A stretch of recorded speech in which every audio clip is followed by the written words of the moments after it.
дуруд бинандаи гиромӣ, умедворем хубу саломат ҳастед ва ҳамин ҳоло барномаи навиди бомдодиро тамошо мекунед. ман Афсона Кобиршо ҳастам ва то 10 дақиқаи баъди шуморо бо хабару гузоришҳои тозаи Тоҷикистону ҷаҳон ошно мекунам.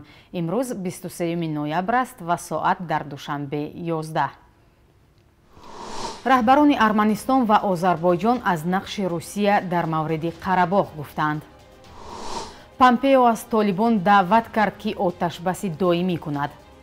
даъвои ситоди интихоботии Трампро беасос номиданд. дар Бишкек аз тарҳи нави тағйири конститутсия эътироз карданд.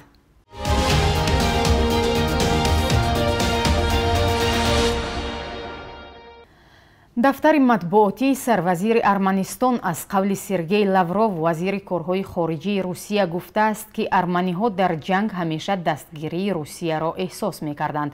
ба гуфтаи манбаъ ин ҳарфро Лавров замони сафар ба Арманистон гуфтааст.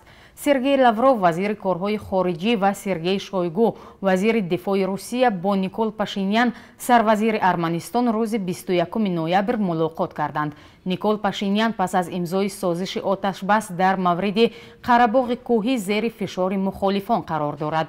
мақомҳои баландпояи Русия пас аз Арманистон ба Озарбойҷон сафар карданд. Илҳом Алиев, президенти Озарбойҷон, дар мулоқоташ бо ин ҳайат аз нақши шахсии Путин таъкид карда, гуфтааст ӯ ба хатми низо мусоидат кардааст. барқарории оташбас миёни Арманистону Озарбойҷон рӯзи 10 ноябр ва бо миёнравии Русия сурат гирифт. даргирӣ миёни ду тараф 6 ҳафта идома кард. аз кушта шудани ҳазорҳо кас гузориш шудааст. Русия бо фиристодани нерӯҳои ҳофизи сулҳаш дар минтақаи Қарабоғи кӯҳӣ гуфтааст, ин нерӯҳо барқарории оташбасро назорат хоҳанд кард. Қарабоғи кӯҳӣ ҳамчун бахше аз Озарбойҷон ба расмият шинохта шуда, аммо бахши зиёди аҳолии он арманиҳо ҳастанд ва ҳокимияти озарбойҷониҳоро онҷо напазируфтанд. Майк Помпео, вазири корҳои хориҷии Амрико, аз роҳбарони Толибон даъват кардааст ки дар бораи поён додани ҷанг ва оташбаси доимӣ дар Афғонистон музокира кунанд. ин мақомдори амрикоӣ рӯзи 21 ноябр ба Қатар сафар карда буд. сухангӯи вазорати корҳои хориҷии Амрико дар як изҳорот гуфт ки Помпео бо мулло Абдулғани бародар, муовини раҳбари Толибон ва дигар аъзои гурӯҳи музокиротӣ мулоқот карда, ба коҳиши хушунат даъват кард. ба гуфтаи сухангӯ, Помпео даъват кардааст ки зудтар ба хушунатҳо поён дода шавад.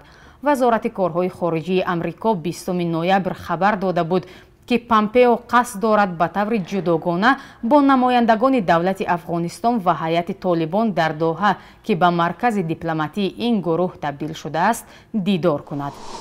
додгоҳи федералии Пенсилвания даъвои ситоди интихоботии Доналд Трампро барои бекор кардани натиҷаи интихобот рад кард. Меттью Бран, як додрас дар Пенсилвания, шикояти тақаллуб дар интихоботро беасос ва тахминӣ унвон кард. дар қарори додгоҳ омадааст ки ситоди Трамп дар ин бора ҳаққи такроран муроҷиат карданро надорад.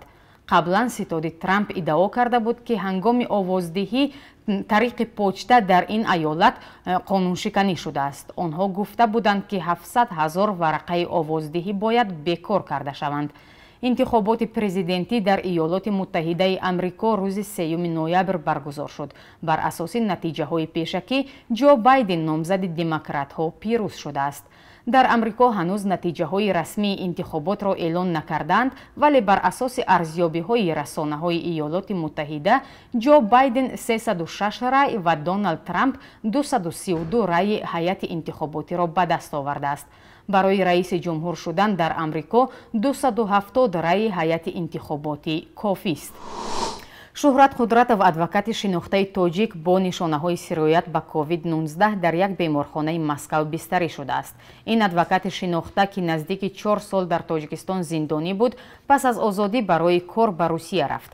дар як тамоси катбӣ ӯ бо радиои Озодӣ навишт ки ҳафтаи гузашта баъди танг шудани нафаскашиаш ва то 40 дараҷа боло рафтани ҳарорати баданаш, кормандони тиб ӯро ба беморхона интиқол доданд. ӯ гуфт ки пас аз муоинаи пизишкон андаке саломатиаш беҳ шудааст. Шуҳрат Қудратов дар моҳи июни соли равон ба радиои Озодӣ гуфта буд ки баъд аз раҳоӣ аз маҳбас зери фишори мақомот қарор гирифт ва ночор кишварро тарк кард. мақомот Шӯҳрат Қудратовро соли 2014 бо иттиҳоми ришвахорӣ дастгир карданд. Додгоҳи шаҳри Душанбе моҳи январи соли 2015 ӯро ба 9 соли зиндон маҳкум кард, вале баъдан додгоҳи олӣ ҳукмро тағйир дод ва то 3 солу 8 моҳ поин овард.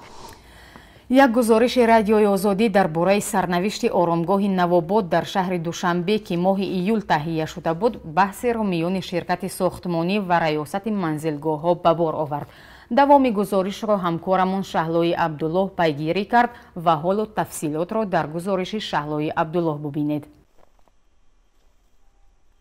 ҷунайдулло Сангов ҳар бегоҳ ба ин оромгоҳ меояд. як гузориши Радиои Озодӣ дар бораи сарнавишти оромгоҳи Навобод дар шаҳри Душанбе баҳсеро миёни ширкати сохтмонӣ ва раёсати манзилгоҳҳо ба бор овард. дар ин гузориш ки моҳи июли соли равон нашр шуд, Ҷунайдулло Сангов, сокини маҳаллаи Навободи пойтахт, аз саҳнаи кандани қабристон бо экскаватор нигаронӣ карда, вайрон кардани гӯристонро кори нодуруст дониста буд.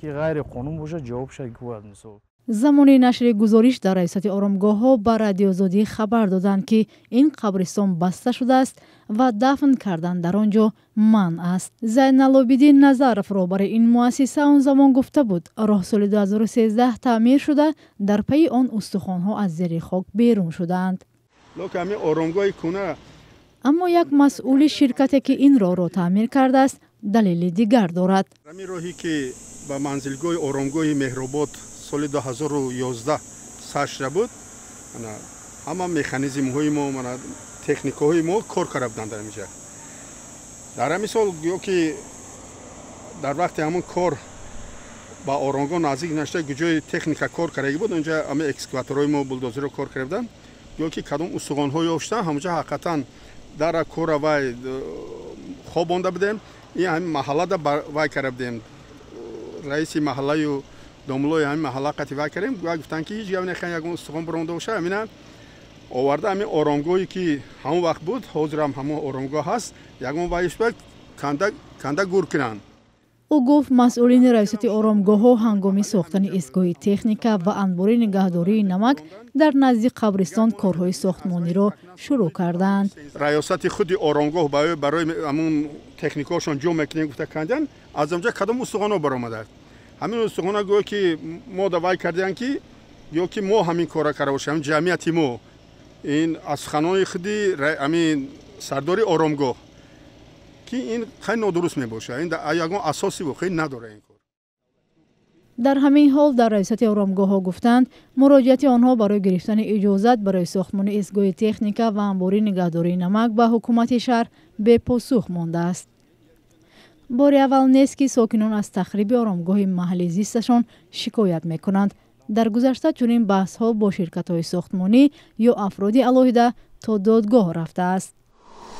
садҳо нафар дар Бишкек, пойтахти Қирғизистон, бо эътироз ба тарҳи нави лоиҳаи конститутсия ки дар сурати қабул шудан озодиҳои шаҳрвандонро дар ин кишвари Осиёи марказӣ маҳдуд хоҳад кард, ба хиёбон баромаданд. пас аз эътирозҳо аз натиҷаи интихоботи 4 октябр рӯзи 22 ноябр дубора сокинон дар хиёбон эътироз карданд. эътирозҳо аз натиҷаи интихоботи парлумонӣ боис шуд ки натиҷаҳои онро бекор карданд ва Содир Ҷаборов, ки дар зиндон қарор дошт, озод шуд ва сарвазири Қирғизистон шуд. дар пайи эътирози сокинон ҳукумати Қирғизистон дигар шуд. Содир Ҷаборов пас аз истеъфои Сооронбой Ҷеймбеков аз мақоми президентӣ вазифаи президентро низ иҷро мекунад. ҳоло дар Қирғизистон тарҳи конститутсияи навро пешниҳод карданд ки бар асоси ин президент 2 бор бояд 7 солӣ таъин шавад ва салоҳиятҳои парлумон коҳиш ёбад. эътирозгарон дар Бишкек шиор доданд ки шумо наметавонед сарқонунро иваз кунед. Бонки Миллӣ арзиши сомониро нисбат ба асъори хориҷӣ барои имрӯз 23 ноябр чунин таъин кардааст.